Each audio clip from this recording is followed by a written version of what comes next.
현장에서 발견한 과학, 그 짜릿한 즐거움을 여러분에게도 선사해드립니다. 사람과 과학의 만남, 사과나무의 엄지입니다.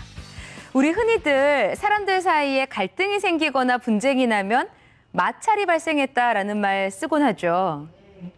이렇게 마찰은요, 어떤 물체의 운동을 방해하는 힘이라고 설명할 수가 있는데요. 우리 생활 속에서도 종종 일어나는 이 마찰에 대해서 오늘 강연에서 이야기해보려고 합니다. 큰 박수로 강연 시작할게요.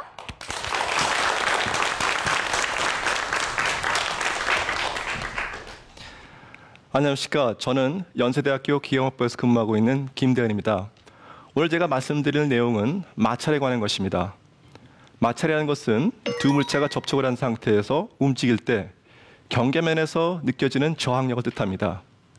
이런 마찰력은 여러분들 일상생활에서 많이 경험할 수 있고 또 자동차 그리고 각종 기계에서 흔히 발생되는 그런 현상이 되겠습니다.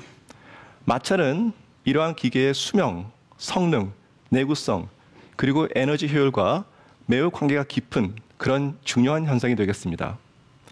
저는 이런 마찰의 원인과 특성에 대해서 오늘 여러분들과 함께 생각해보는 시간을 가지도록 하겠습니다. 그럼 먼저 제가 여러분들께 질문 하나를 드리겠습니다. 인류의 가장 위대한 발명은 무엇이라고 생각하십니까? 네, 바퀴가 흔히 인류의 가장 위대한 발명이라고 말하고 있습니다. 그럼 이 바퀴는 왜 발명되었을까요? 바로 마찰력을 극복하기 위해서 발명되었습니다.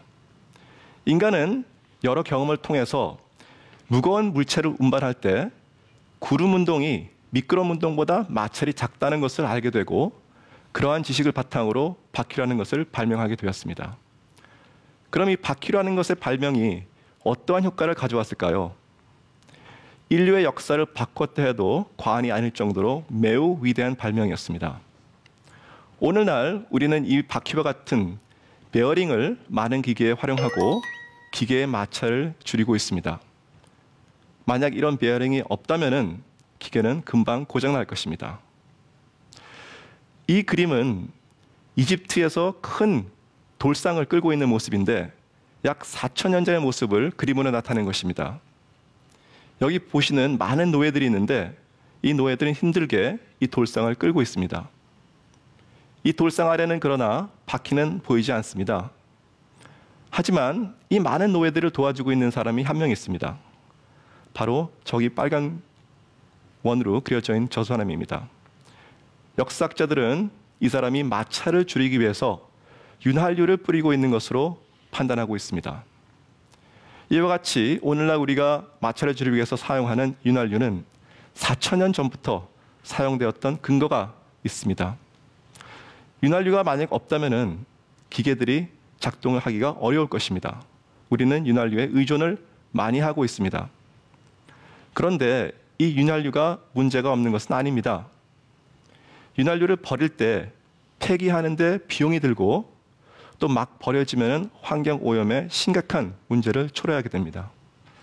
그리고 환경이 고온이라든지 고진공일 경우에는 이 액체 윤활제가 증발하기 때문에 우리가 윤활유를 사용할 수가 없습니다. 따라서 많은 경우에 대해서 우리가 윤활유 없이도 마찰을 작게 유지하는 기술이 필요로 하게 됩니다. 모든 움직이는 물체에는 이 마찰이 있고 거기에 따른 마모 문제도 발생합니다. 보시다시피 자동차 브레이크, 엔진, 그리고 비행기 날개의 구동부, 그리고 여러분들 컴퓨터에 있는 하드디스크 전부 서로 접촉을 하고 움직이는 부분이 있고 이에 따른 마찰력도 존재하게 되겠습니다. 그리고 여기 보시는 이 다른 오른쪽에 있는 그림은 미세기기인 맴스의 기계의 예를 보여주고 있습니다. 간혹 여러분들이 인터넷상이나 또 뉴스에서 보신 바와 같이 인간은 이렇게 작은 기계를 만들고자 합니다. 이런 작은 기계에도 역시 마찰력이 존재합니다. 이 그림은 어떠한 미국의 연구소에서 설계하고 제작한 것이 되겠는데 아주 작은 기계의 예가 되겠습니다.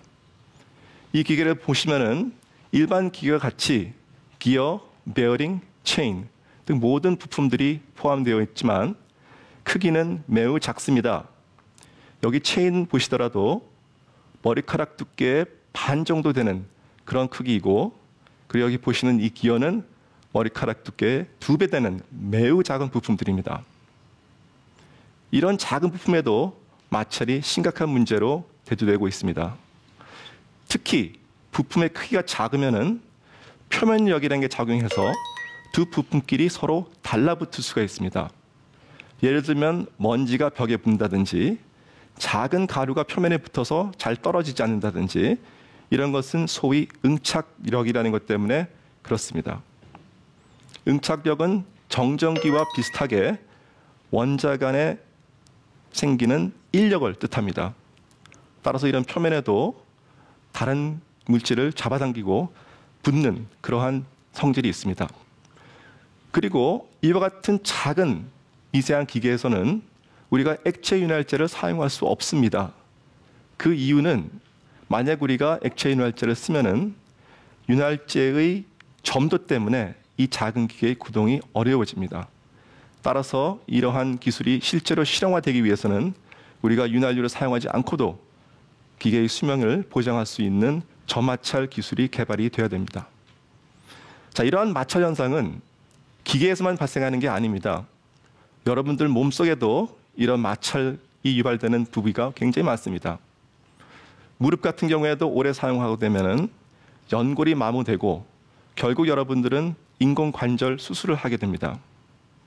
이 인공관절도 마찰이 매우 작은 그런 부품으로 만들어져 있고 마모도 잘 안 되는 부품으로 만들어져 있습니다. 그러나 이것도 역시 오래 사용하다 보면은 마모가 돼서 다시 수술을 해야 되는 그런 문제가 발생할 수 있습니다. 그래서 이와 같이 우리가 마찰을 많은 경우에 줄이고자 하는 노력을 많이 하는데 마찰을 줄이는 원인에 있어서는 2가지 중요한 이유가 있습니다. 첫 번째는 마찰이 높으면 에너지 소비가 커지게 됩니다. 따라서 에너지를 줄이기 위해서는 마찰력을 줄일 필요가 있습니다. 그리고 마찰이 지속되면 표면이 마모의 형태로 파손이 됩니다. 어떠한 연구에 보도한 바에 의하면 기계의 70%가 표면 파손, 즉 마모 때문에 폐기한다는 그런 연구 결과가 있습니다. 자동차도 여러분들께서 한 10년, 15년 타고 난 다음에 폐기하는 이유를 생각해 보면 폭발하거나 두 조각으로 부러진다거나 그런 경우는 거의 없습니다. 서서히 성능이 떨어지고 밟아도 잘 안 나가고 진동이 느껴지고 소음이 커지고 이러한 이유 때문에 결국 자동차를 폐기하게 됩니다. 그러면 그와 같이 성능이 서서히 떨어지는 이유를 한번 생각해 봅시다. 그 이유는 우리가 기계 시스템을 만들 때 처음에 치수라는 게 있고 거기에 따른 공차를 주게 됩니다. 근데 사용하다 보면은 표면이 닳아서 즉 마모가 발생해서 간격이 커지고 조립하면은 느슨해지기 때문에 진동이 발생하고 거기에 따른 소음도 발생하고 승차감이 나빠지게 됩니다. 그리고 자동차를 유지하는 데 필요한 서비스를 한번 생각해 보세요. 엔진 오일 교환, 브레이크 교체, 타이어 교체, 미션 오일 교체, 전부 마찰과 마모를 해결하기 위해서 우리가 해야 되는 서비스가 되겠습니다. 이와 같이 자동차 하나만 보더라도 거기에 들어가는 경제적인 비용이 얼마나 큰지 알 수가 있습니다. 자, 그렇다면은 우리가 만약 마찰을 우리가 원하는 대로 조절하거나 또는 마모가 안 되는 기계를 개발할 수 있으면은 그 경제적 기술적 효과는 매우 클 것으로 생각합니다. 이에 대해서 많은 사람들이 연구를 해왔습니다. 그리고 아직도 연구하고 있고 미래에도 계속해서 이 문제를 가지고 연구할 것으로 생각하고 있습니다. 그러나 이 문제에 대해서 가장 최초로 과학적으로 연구한 사람은 레오나르도 다빈치로 알려져 있습니다. 이 그림은 다빈치 노트북에서 발견된 것인데 자세히 보시면은 여러 나무 토막을 이용해서 탁상과 나무 토막 간의 마찰력을 측정하고자 하는 그러한 실험을 보여주고 있습니다. 아마도 다빈치는 이러한 실험을 통해서 마찰력을 정확하게 측정하고 그 지식을 다른 기계 설계에 잘 활용했을 것이라고 생각합니다. 자, 오늘 여러분들하고 500년 전 이상을 돌아가서 레오나르도 다빈치가 했던 그 실험 중에 하나를 한번 간단하게 해보도록 하겠습니다. 거기에 앞서가지고 제가 여러분들의 질문을 드릴 텐데 만약 나무 토막이 있으면은 그것을 수직으로 놓을 경우하고 더 큰 표면에 닿게 수평으로 놓을 경우하고 이 두 개의 물체를 밀 경우에 마찰력이 어떠한 차이가 있는지 한번 생각해 보시기 바랍니다. 어떻겠습니까? 더 큰 면하고 더 작은 면. 큰 면이 마찰이 클 것 같다고 하십니다. 네, 그럼 이거를 우리가 오늘 한번 실험을 통해서 한번 확인해 보도록 하겠습니다. 그러면 제가 방청객한테 한번 오셔가지고 이 실험을 좀 도와주실 분을 한번 올라오시기 바랍니다. 네. 네, 여기 미래 과학자 한 분이 이제 서서히 고려오고 있습니다. 자, 여기 올라와 주세요. 자, 이 나무 토막을 이렇게 한번 밀어보고, 그 다음에 이거 세워서 한번 이렇게 밀어보고, 두 개의 힘이 어떻게 다른지 한번 확인해 보세요. 네, 좋습니다. 네, 느낌이 옵니까? 반복 실험이 필요하세요? 아니요. 어떻습니까? 그냥 비슷한 것 같아요. 비슷하답니다. 네, 고맙습니다. 네. 자, 이와 같이 우리가 생각과는 달리 두 개의 경우에 마찰이 비슷하게 나타납니다. 자, 그 이유는 우리가 이 표면을 좀 자세히 보면은 거칠기가 있습니다. 표면은 항상 거칠기가 있고 두 거친 표면끼리 닿을 경우에 우선 가장 높은 요철, 거칠기끼리 접촉을 하고 그 다음에 그 무게만큼 접촉 면적이 형성되면서 위에 힘을 지탱하게 됩니다. 따라서 우리가 이 나무 토막의 기계적인 성질이 변하지 않는 이상, 또한 이 나무 토막의 무게가 변하지 않는 이상, 이렇게 놓던 저렇게 놓던 실제로 접촉하는 면적이 동일하기 때문에 마찰력이 비슷하게 나옵니다. 자, 그럼 제가 또 하나 질문을 드리겠습니다. 거친 표면하고 매끈한 표면이 있다면은 여러분 생각에는 어떤 표면이 마찰력이 더 클 것 같습니까? 거친 표면이 더 클 것 같겠죠. 네, 좋습니다. 이것도 우리가 한번 직접 확인해 보도록 하겠습니다. 방청객에서 한 분 나오시면 감사하겠습니다. 네, 그러면 여기서 지금 비교적 거친 나무판이 있고 그 다음에 여기는 매끈한 유리가 있습니다. 그러면 똑같은 실험을 여기서 한번 밀어봐 주시고 또 여기서 한번 밀어봐 주셔가지고 마찰력의 차이를 말씀해 주시기 바랍니다.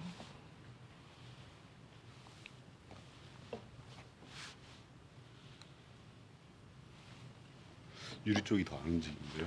유리 쪽이 더 안 움직입니다. 네, 감사합니다. 정답이었습니다. 역시 여러분들과 생각과는 달리 더 매끈한 표면의 경우 마찰력이 더 높게 나온답니다. 왜 그럴까요? 이것은 표면력이 매끈한 표면에 대해서 더 크게 작용하기 때문입니다. 표면력이라는 아까 말씀드린 바와 같이 원자 간의 인력인데 상대면과의 거리가 가까워질수록 그 표면력이 더 크게 나타납니다. 따라서 기계 요소를 우리가 설계하고 만들 때도 표면을 무조건 매끈하게 한다고 해서 마찰이 작은 것은 절대 아닙니다. 자, 그래서 이와 같은 현상을 우리가 좀 더 표면을 확대해서 어떠한 현상이 발생하는지를 살펴보도록 하겠습니다. 이와 같이 두 개의 거칠기를 가진 표면이 접촉을 할 경우에 우리가 하중을 가하고 이것을 접선 방향으로 이동을 시키면은 마찰력을 우리가 느끼게 됩니다. 여기서 마찰 계수의 정의는 마찰력 나누기 하중이 됩니다. 따라서 마찰력이 낮으면은 마찰 계수도 역시 낮게 나옵니다.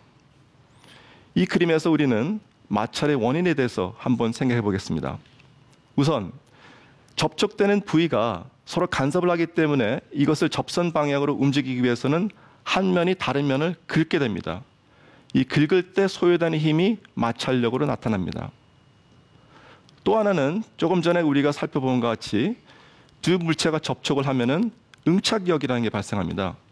그래서 이 접촉된 부위를 분리시키기 위해서 또 마찰력이 발생합니다.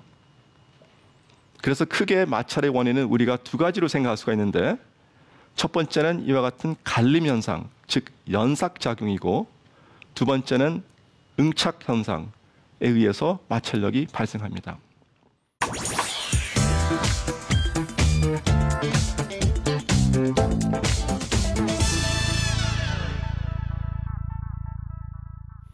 지금까지 제가 마찰에 대한 전반적인 내용을 말씀드렸는데 많은 연구자들이 국내외적으로 이 마찰을 극복하기 위한 연구를 계속적으로 하고 있습니다.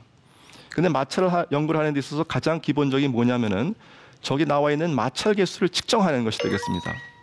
지금부터는 제가 이러한 실험과 연구에 대해서 말씀드리도록 하겠습니다. 마찰 실험은 비교적 간단한 방법에 의해서 진행됩니다. 두 개의 물체를 접촉시킨 상태에서 한 개의 물체를 움직이고 거기에 힘을 측정할 수 있는 센서를 부착해서 마찰력을 측정하게 됩니다. 그리고 우리가 가해준 하중을 마찰력과 같이 혼합해서 마찰 개수의 값을 얻게 됩니다. 자, 여러분들 여기 그래프를 보시면은 좀 복잡하게 보이지만은 그렇게 어려운 것은 아닙니다. 여기 Y축은 마찰 개수를 나타내고 있고 X축은 미끄럼 거리를 나타내고 있습니다. 그리고 이 실험은 티타늄이라는 소재와 니켈이라는 소재 간의 마찰력을 측정한 것이 되겠습니다.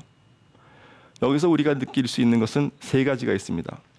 첫 번째는 마찰 개수가 미끄럼 거리에 대해서 일정하지 않습니다. 비교적 낮은 값으로 시작해서 점차적으로 높아집니다. 그리고 다시 일정한 값을 유지하게 됩니다. 두 번째는 많은 분들의 생각과는 달리 마찰 개수는 1 이상의 값을 가질 수가 있습니다. 세 번째는 가장 흥미로운 점인데 마찰 개수가 어떠한 시점에 도달하면 급속도로 증가하게 됩니다. 그리고 우리가 가장 관심을 보이는 이유는 만약 우리가 마찰 개수가 왜 증가하는지를 알면은 우리가 마찰 개수를 낮출 수 있는 방법도 생각할 수 있다는 것이죠. 그래서 이 증가하는 원인을 좀 정확히 알기 위해서 접촉되는 부위를 현미경으로 확대해서 관찰을 했습니다. 여기 오른쪽에 보시는 사진은 위에 핀치편이 아랫면과 접촉을 해서 움직이는 걸 보여주고 있습니다. 마찰 개수가 증가하는 저 1이라는 시점에서 마모 입자가 하나 크게 발생하는 것을 우리는 확인할 수 있습니다. 즉, 이 마모 입자가 발생해서 표면을 긁음으로써 마찰이 올라가는 걸 보여주고 있어요. 그리고 그것이 또 추가로 마모 입자를 더 생성하게 되고 마찰 개수는 더 올라가게 되고 생성되는 마모 입자의 수와 그 경계면에서 이탈되는 마모 입자의 수가 비슷해지면은 정상 상태의 마찰 개수에 도달하게 됩니다. 여기서 제일 중요한 사실은 마모 입자가 마찰 증가의 큰 원인이 된다는 것이죠. 그렇다면 만약에 우리가 마모 입자를 제거하면은 마찰을 줄일 수 있다는 그런 논리를 우리가 세울 수 있습니다. 자, 그러면은 이 마모 입자를 어떻게 줄인가 하는 거에 대한 아이디어를 여러 가지 한번 생각해 보도록 하겠습니다. 첫 번째는 마모 입자를 우리가 인위적으로 제거하는 방법이 있겠습니다. 여기 보시면은 Y축이 역시 마찰 개수가 되겠고 X축이 미끄럼 거리인데 역시 마찰 개수가 서서히 증가하기 시작해서 마모 입자가 발생하면 급속도로 증가합니다. 이 시점에서 우리가 인위적으로 마모 입자를 닦아내면은 마찰 개수가 현저하게 줄어드는 것을 볼 수가 있어요. 그런 다음에 계속해서 다시 미끄럼 운동이 진행되면은 마모 입자가 또 발생하게 되고 마찰이 다시 올라가게 됩니다. 여러분들이 자동차 엔진 오일을 주기적으로 교환해주는 이유는 엔진 오일이 여러 가지 마모 입자 그리고 이물질에 의해서 오염이 됩니다. 그런 오염 물질이 오일에 있으면은 엔진의 마모를 촉진시키게 됩니다. 따라서 그것을 한 번씩 교체해주는 이유가 바로 그러한 이유 때문에 그렇습니다. 그렇다면 우리가 인위적으로 이것을 닦아내거나 윤활유 교환을 통해서 마모 입자를 제거하지 않고 좀 자동적으로 이것을 어떻게 할 수 있는가에 대한 생각을 해보겠습니다. 한 가지 아이디어는 이와 같이 표면에 작은 구조를 설계해서 그 마모 입자가 생기면은 이 작은 구조물 속으로 들어갈 수 있게 해주는 것입니다. 이렇게 함으로써 우리는 마모 입자를 그 경계면으로부터 제거할 수 있고 거기에 따른 마찰 효과를 우리가 억제할 수가 있다는 것이죠. 자, 근데 말은 쉽지만은 이것을 하기 위해서는 저 구조가 너무 작으면은 마모 입자가 들어가지 않겠죠. 그리고 만약에 구조가 너무 클 경우에는 상대면과 모서리가 접촉해서 오히려 마찰이 올라갈 수 있습니다. 따라서 이것을 잘 설계하고 잘 만들어야지 우리가 원하는 효과를 얻을 수 있겠습니다. 그럼 실제로 이러한 표면을 만들어서 실험한 결과를 보여주겠습니다. 이것은 두 개의 표면, 즉 일반 표면과 이러한 작은 구조가 있는 특수 구조 표면의 마찰 개수를 비교한 것입니다. 보신 바와 같이 일반 표면의 경우에는 검은색으로 나타나 있는데 마찰 개수가 서서히 증가하고 아주 높은 값까지 도달합니다. 반면에 특수 구조 표면이 있는 경우에는 비교적 낮은 마찰 개수로 계속 유지를 할 수가 있습니다. 저 오른쪽 위에 보시는 그림은 전자현미경 사진이 되겠는데 보시는 바와 같이 표면이 매우 심하게 마모된 것을 볼 수가 있고 그리고 마모 입자가 있는 것을 볼 수가 있습니다. 반면에 그 아래에 있는 것은 표면 구조가 있는 것인데 구조는 머리카락 두께 약 3분의 1 정도로 매우 작은 구조입니다. 그렇지만은 효과적으로 그 속에 마모 입자가 들어가는 것을 확인할 수가 있고 이 표면도 역시 마모는 됐지만은 위에 있는 일반 표면보다는 훨씬 마모 정도가 작은 것을 볼 수가 있습니다. 자, 그럼 지금까지 제가 매우 거시적인 차원에서의 마찰 특성에 대해서 여러분들께 말씀드렸습니다. 근데 미래는 기계 기술은 점점 작아지고 정밀해지고 있습니다. 그래서 아까 초기에 말씀드린 바와 같이 그런 MEMS 기계를 이용해서 작은 기계를 만들고 거기서 보다 더 정밀한 작업을 할 수 있도록 기계 기술은 발전하고 있습니다. 따라서 우리는 이런 작은 기계에 대비해서 마찰을 줄일 수 있는 방법을 연구할 필요가 있는데 저희 실험실에서는 현재 초미세 베어링 볼, 여기서 보여주는 이 볼의 크기는 머리카락 두께 약 2분의 1 정도 되는 매우 작은 볼입니다. 과연 이렇게 작은 볼이 마찰을 저감시킬 수 있는 효과가 있는지에 대한 연구를 이제 수행하고 있는데 이것이 바로 그 데이터가 되겠습니다. 초미세 베어링의 마찰 특성을 보여주고 있는데 마찰 개수가 0.01 정도로 매우 작습니다. 따라서 우리는 이와 같이 매우 작은 머리카락보다 반도 안 되는 크기의 이 베어링 볼이 마찰을 저감하는데 효과가 있다는 것을 검증을 했습니다. 근데 오른쪽에 보시는 사진을 보시면은 마모는 심하게 일어나지 않았지만 이 볼의 변형이 있습니다.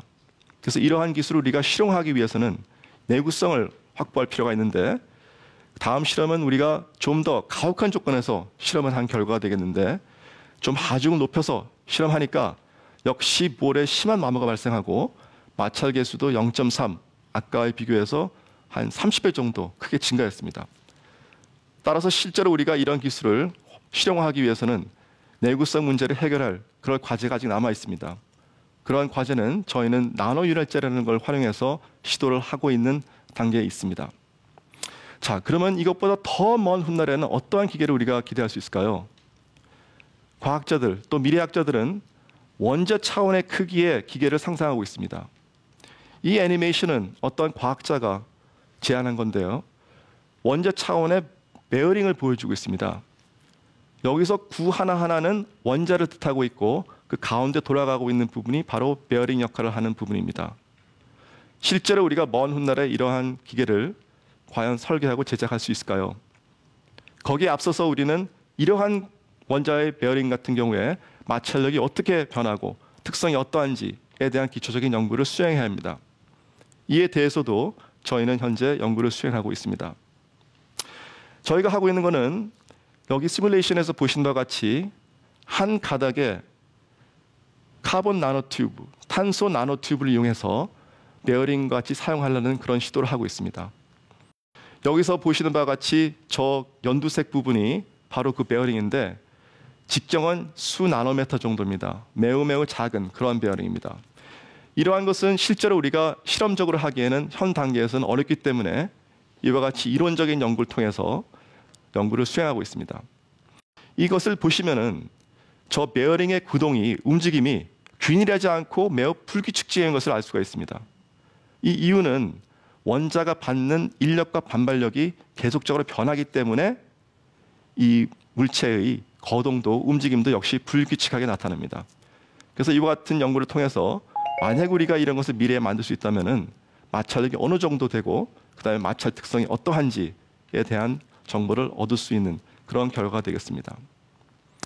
자, 그래서 제가 오늘 지금 말씀드린 것은 초기에 우리 인간이 지혜를 이용해서 구름 운동을 활용해서 마찰을 줄이는 그런 연구를 개발했고요. 그래서 나무 토막을 이용해서 구름 운동으로 저 무거운 물체를 움직일 수 있었습니다. 오늘날에는 또 미래에는 정말로 이것의 1000만 분의 1에 해당되는 100나노미터 수준의 베어링을 만들어서 이런 정밀한 물체의 마찰을 줄이는 노력이 개발될 것으로 기대하고 있습니다. 그러면은 제 강연을 간단히 요약드리면은 기계의 구동 항상 나타나는 마찰 및 마모 현상은 기계의 수명 그리고 에너지 소비와 밀접한 관계가 있고 마찰과 마모를 감소시킬 수 있으면은 기계의 수명과 품질이 좋아지고 에너지도 절약할 수 있습니다. 그리고 꾸준한 연구를 통해 마찰과 마모가 거의 없는 미래의 기술 개발이 기대됩니다. 이것으로 제 강연을 마치도록 하겠습니다. 경청해 주셔서 감사합니다.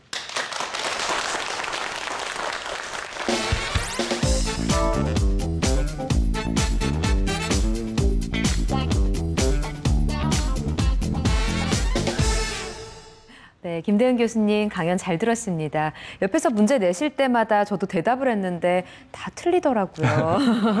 그래서 마찰면, 우리가 보이는 면과도 관계가 딱히 없었고 매끄러운 데서 마찰력이 더 없을 것 같았는데도 그게 아니었습니다. 근데 한 가지 듣다 보니까 궁금한 점이 생겼어요. 마찰이 아예 없어지는 건 불가능한 건가요? 네, 아주 어려운 질문하셨고 저희도 그 문제에 대해서 굉장히 고민을 하고 있는데 일단 마찰이 완전히 없어지는 것은 좀 어렵다고 생각됩니다. 네. 그러나 우리가 여러 가지 기계를 작동하는 데 있어서 아직 마찰 문제를 당면하고 있는 경우가 상당히 많습니다.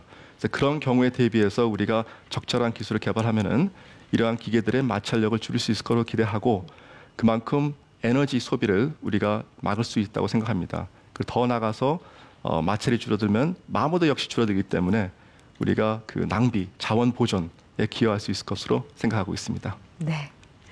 오늘 마찰에 대해서 재미있는 이야기 해주신 김대은 교수님께 다시 한번 큰 박수 부탁드립니다.